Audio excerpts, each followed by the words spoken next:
The rain had been falling for 3 days straight, turning the quiet village of Dolpur into a swamp.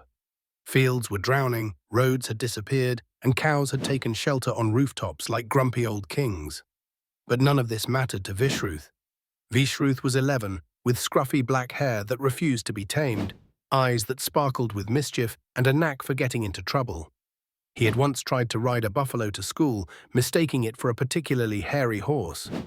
Today, however, he wasn't thinking about buffaloes. He was staring at something strange, floating in the flooded rice fields behind his house. Something big. Something green. Something that let out a panicked, high-pitched squeal.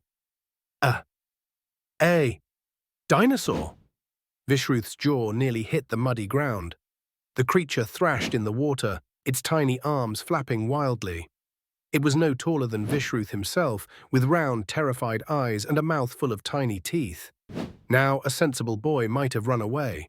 A very sensible boy might have gone to call the authorities. But Vishruth? He did the only logical thing his 11-year-old brain could think of. He took off his slippers and waded straight in. "Don't worry, Dino bro, I'm coming," he yelled, splashing through the water. The dinosaur squealed again, possibly saying, "No thanks, I'm fine drowning." But Vishruth was determined. He grabbed the creature's slippery tail and tried to pull it towards the higher ground. It was like dragging a very scared, very wet dog, except the dog had scales and a tail that could knock the wind out of him. "Stop wriggling," Vishruth gasped.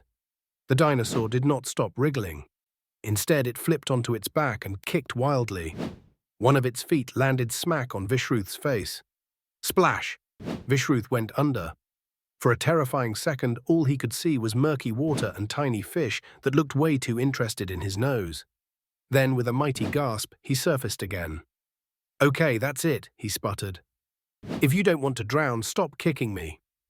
The dinosaur blinked, looking guilty. Then it let out a meek chirrup and, miraculously, stopped struggling. With newfound determination, Vishruth wrapped his arms around the dino's belly and half pushed, half dragged it towards dry land. The rain hammered down, the floodwater swirled, and Vishruth's muscles burned. But he refused to give up.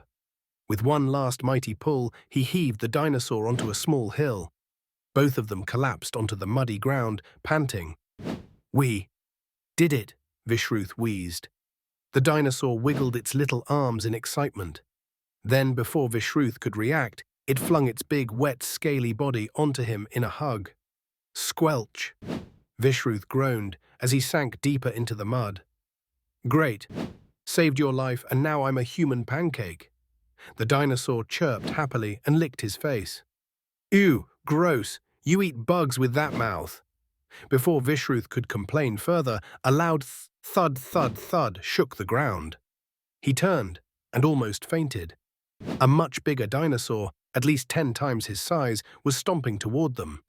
Its eyes were locked onto Vishruth. Its giant nostrils flared. And its teeth, oh boy, those teeth, looked sharper than his mother's kitchen knives. Vishruth gulped. "This is it," he whispered. "This is how I go. Not in glory, not in battle, but as a T-Rex's afternoon snack." But then, whoop! The baby dinosaur bounced up and rushed toward the massive beast, chirping excitedly. The big dinosaur's expression softened. It bent its head and nuzzled the little one. "Oh," Vishruth breathed. "Your mum." The mother dinosaur turned to him. For a long, terrifying moment, she just stared. Then she nodded. "A thank you." Vishruth grinned weakly. "No problem, Mom. Just doing my heroic duties."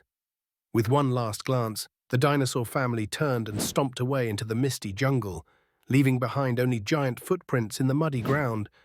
Vishruth sat up, exhausted but beaming. "I saved a dinosaur," he whispered, "and lived." And then, because saving dinosaurs is exhausting work, he promptly flopped backward and fell asleep in the mud. When he woke up, his mother was standing over him, arms crossed, face furious.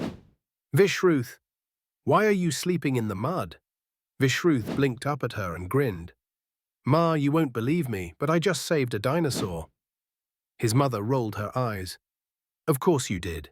And I just had tea with an alien. Get inside and clean up."